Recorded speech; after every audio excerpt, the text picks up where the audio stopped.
Hello everyone. ये भारतीय संविधान के हम आर्टिकल कंप्लीट कर रहे हैं और उसमें पार्ट 1 करा दिया, जिसमें हमने 1 से लेकर 51 तक अनुच्छेद कर लिए। अब इस पार्ट 2 में बचे हुए जितने भी आर्टिकल हैं 395 तक, जितने भी आर्टिकल महत्वपूर्ण हैं वो सब हम इसमें कवर करने वाले हैं। और अगर शुरुआत करें तो इसमें शुरुआत कर रहे हैं हम आर्टिकल 52 से। इससे पहले अगर आपने नहीं देखा तो पार्ट 1 आप देख सकते हैं, उसमें जो शुरुआत के आर्टिकल हैं वो करा दिए हैं। तो 52 में अगर हम देखें तो इसमें भारत के राष्ट्रपति पद का उल्लेख है। और जैसा कि आपको पता है, वर्तमान में द्रौपदी मुर्मू जी भारत की राष्ट्रपति हैं और ये 15वें नंबर की हैं, 15वें नंबर की।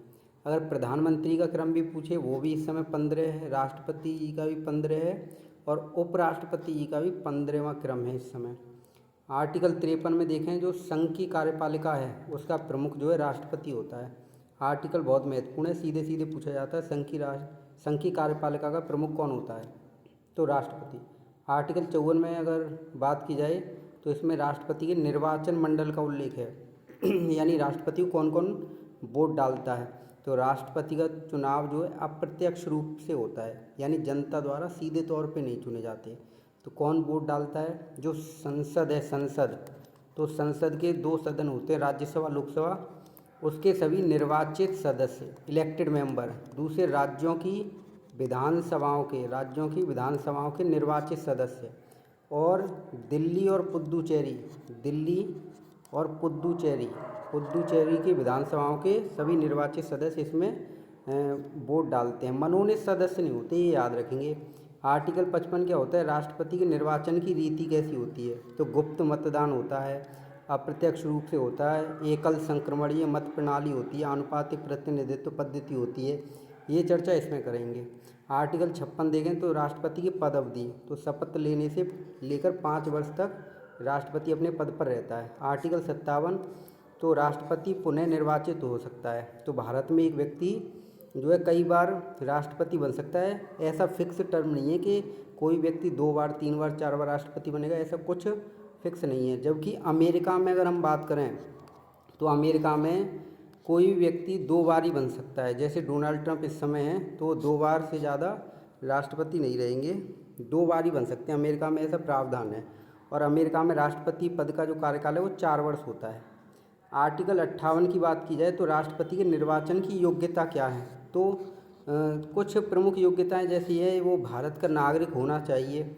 नागरिक ऐसे नहीं शुरू से ही, वो बाद में कोई व्यक्ति यहाँ पे आके नागरिकता लिया हो तो ही वो यहाँ का नागरिक ही है। तो कुल मिला के नागरिक होना चाहिए।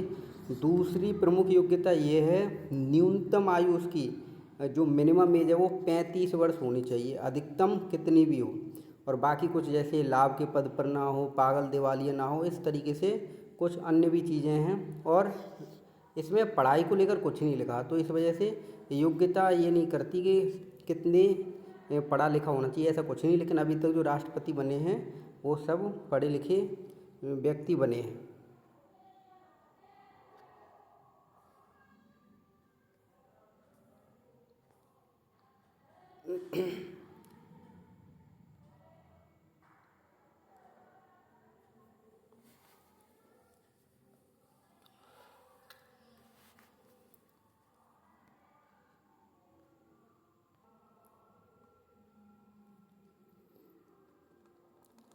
तो इसमें अगर हम देखें तो आर्टिकल 60 से हम बात करने वाले हैं। आर्टिकल 60 से क्या है, तो 60 में राष्ट्रपति की शपथ। तो राष्ट्रपति की शपथ 61 में है महाभियोग की प्रक्रिया, जो कि अमेरिका से ली गई है। 14 दिन पहले सूचना देनी होती है राष्ट्रपति को हटाने से पहले। 63 में है भारत का एक उपराष्ट्रपति होगा। 64 में है उपराष्ट्रपति राज्यसभा का पदेन सभापति होगा। 69 में उपराष्ट्रपति की शपथ। इसके बाद ये 72 है। 72 में राष्ट्रपति की क्षमादान शक्ति। 74 में राष्ट्रपति को सलाह और सहायता के लिए मंत्रिपरिषद होगी। 76 में महान्यायवादी इसकी नियुक्ति राष्ट्रपति करेगा। 79 में संसद का गठन है। संसद के 3 अंग होते हैं, राष्ट्रपति, लोकसभा और राज्यसभा, इनसे मिलकर संसद बनती है। इसके बाद अगर हम देखें जो बचे हुए आर्टिकल हैं, 80 में है राज्यसभा की संरचना, राज्यसभा। 81 में है लोकसभा, और 93 में लोकसभा अध्यक्ष और उपाध्यक्ष का जो पद है उसका उल्लेख है।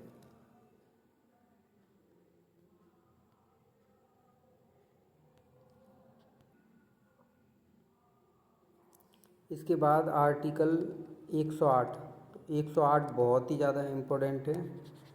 इसमें है संसद के दोनों सदनों की संयुक्त बैठक, यानी जब कोई प्रस्ताव साधारण बहुमत से पास नहीं हो पाता, साधारण बहुमत से, तो इसके लिए राष्ट्रपति जो है संयुक्त बैठक बुलाता है। तो क्वेश्चन आता है संयुक्त बैठक का प्रावधान किसमें? 108 में। कौन बुलाता है, आउट कौन करता है? राष्ट्रपति। अध्यक्षता कौन करता है इसका? लोकसभा का जो अध्यक्ष होता है वो इसकी अध्यक्षता करता है। अच्छा, संयुक्त बैठक का प्रावधान जो है हमने ऑस्ट्रेलिया देश से लिया है, ऑस्ट्रेलिया देश से लिया है। 110 में धन विधेयक यानी मनी बिल के बारे में है, और ये लोकसभा में लाया जाता है, लोकसभा में लेके आते हैं इसको, और इसकी पुष्टि करता है लोकसभा का अध्यक्ष। यानी कोई विधेयक धन विधेयक है या नहीं, इसकी पुष्टि कौन करता है? तो लोकसभा अध्यक्ष। अच्छा, ये किससे पूछ कर लाया जाता है? तो ये राष्ट्रपति से पूछकर पहले ही लाया जाता है। इस वजह से इस पर धन विधेयक पर हम ये बोल सकते हैं कि संयुक्त बैठक नहीं बुलाई जाती।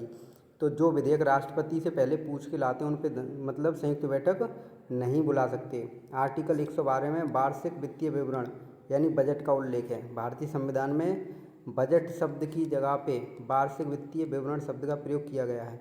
आर्टिकल 114 में विनियोग विधेयक है। आर्टिकल 117 में वित्तीय विधेयक फाइनेंशियल बिल।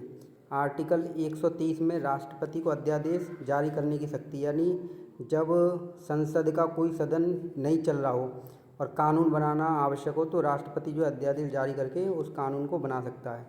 अनुच्छेद 124 सर्वोच्च न्यायालय की स्थापना एवं गठन 124 में है।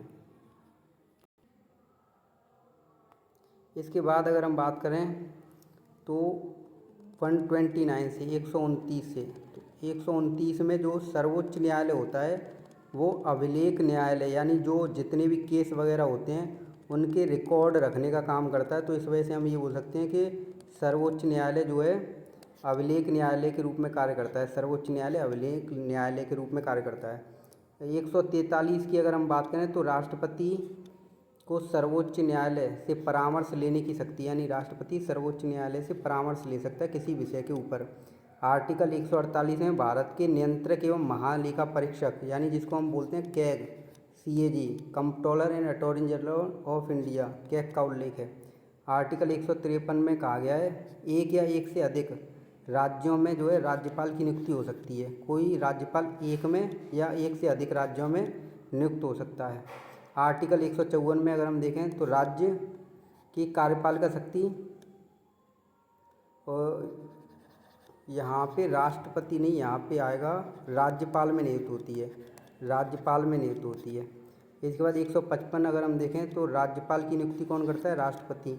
156 में राज्यपाल की पद अवधि मेनली जो है 5 वर्ष के लिए होता है, बाकी राष्ट्रपति कभी भी इसको ट्रांसफ़र कर सकता है, हटा सकता है। आर्टिकल 157 तो राज्यपाल की योग्यता हैं। 159 में राज्यपाल की शपथ है। 161 में राज्यपाल की क्षमादान शक्ति है। 163 में राज्यपाल की सहायता एवं सलाह के लिए मंत्रिपरिषद होगी, और 164 में मुख्यमंत्री की नियुक्ति राज्यपाल करेगा।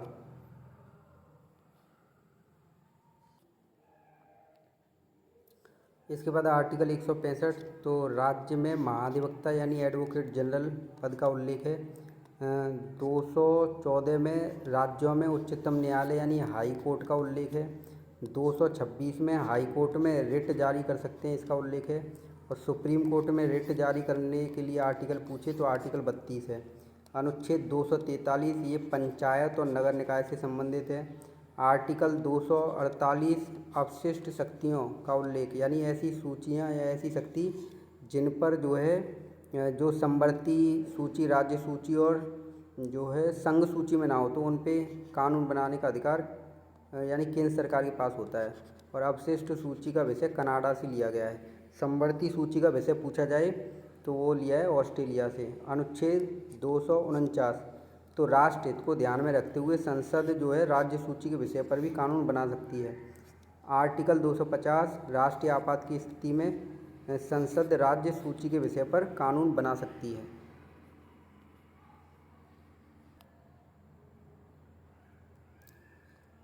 इसके बाद अगर हम देखें तो आर्टिकल 262 हमारे लिए महत्वपूर्ण है। 63 ये सारे जो भी आर्टिकल हैं ये सब के सब महत्वपूर्ण हैं।